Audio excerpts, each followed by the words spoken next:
اور پھر یہ جو بیان کرنے والے ہوتے ہیں، نصیحت کرنے والے ہوتے ہیں، عمل نہیں کرتے، بعض اوقات خوش فہمیوں کا شکار ہوتے ہیں۔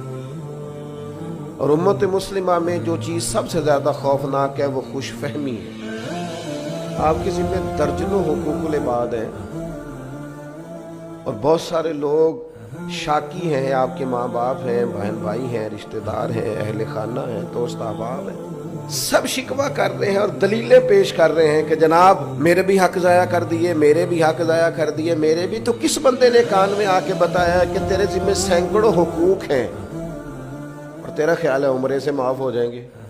یہ کیسے ہو سکتا ہے؟ وہ حقوق العباد عمرے سے معاف نہیں ہوتے، وہ تو معافی مانگنے سے معاف ہوتے ہیں، وہ ادا کرنے سے معاف ہوتے ہیں۔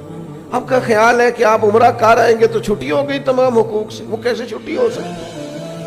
آپ علیکم انفسکم، اپنی جان کی فکر کریں، آپ ان حقوق کو ادا کریں، ان ذمہ داریوں کا خیال کریں۔ آپ نے درجن لوگوں کا دل توڑا ہے اور آپ کا خیال ہے میں کثرت سے درود شریف پڑھوں گا تو معاف ہو جائے گا۔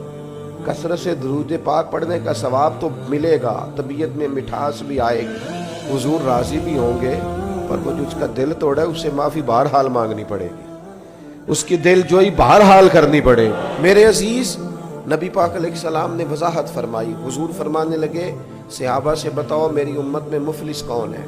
یا رسول اللہ صلی اللہ علیہ وسلم جس کے پاس پیسے نہ ہو وہ غریب ہے، مفلس ہے۔ تو حضور نے فرمایا میری امت میں تو مفلس وہ آدمی ہے جو قیامت کے دن پہاڑ کے برابر نیکیاں لے کے آئے گا، نماز، روزہ، حج، زکوٰۃ، صدقات، لیکن کریم فرماتے ہیں کسی کا اس نے دل توڑا ہوگا، کسی کو گالی دی ہوگی، کسی کو برا کہا ہوگا، نتیجہ یہ نکلے گا کہ اللہ تعالیٰ وہ ساری نیکیاں ان لوگوں کو دے دے گا جن کو تکلیفیں دیتا رہا۔ پھر بھی اس کے ذمے حقوق بچیں گے تو اب جن کو تکلیف دی تھی ان کی گناہ اس کے ذمے ڈال کے پہاڑ کے برابر نیکیاں لے کے آنے والا آدمی بھی دوزخ میں چلا جائے گا۔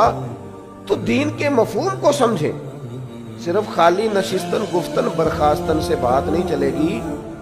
دوسروں کی بہت فکر کرنے والے تھوڑی تھوڑی اپنی فکر کریں، دوسروں کو بہت نصیحت کرنے والے تھوڑی تھوڑی اپنے آپ کو نصیحت کریں، دوسروں کو بہت سمجھانے والے تھوڑا تھوڑا سمجھنا شروع کریں، دوسروں کو بہت قائل کرنے والے تھوڑا خود قائل ہونا سیکھیں، دوسروں پر بہت الزام لگانے والے تھوڑا اپنے آپ کو کٹہرے میں کھڑا کریں، دوسروں سے بہت حساب مانگنے والے اپنا حساب کریں، اپنے آپ سے سوال کریں، کبھی اپنے ضمیر کی عدالت خود لگائیں، اپنے آپ کو کٹہرے میں کھڑا کر کے اپنے آپ سے بات کریں، کبھی فقط آئینے کے سامنے کھڑے ہو کے اپنے دھبے خود دیکھیں اور دیکھیں کس کس وجہ سے لگے۔